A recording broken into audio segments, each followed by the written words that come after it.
Hello বন্ধুরা, কেমন আছে সবাই? আজকে আমরা শিখব ব্যঞ্জন বর্ণ।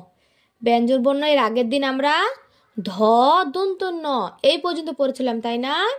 আজকে আমরা পড়ব প ফ, ব ভ,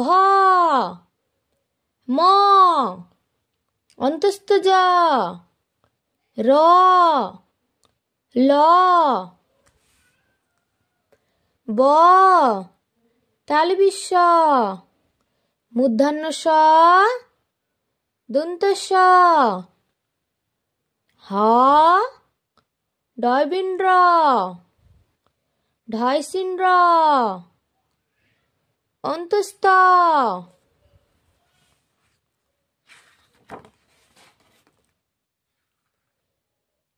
খন্দত অনুসার, বিসর্গ চন্দ্রবিন্দু চাঁদ। ঠিক আছে, তাহলে আজকে এই পর্যন্তই। হ্যাঁ, সবাই ভালো থাকবে।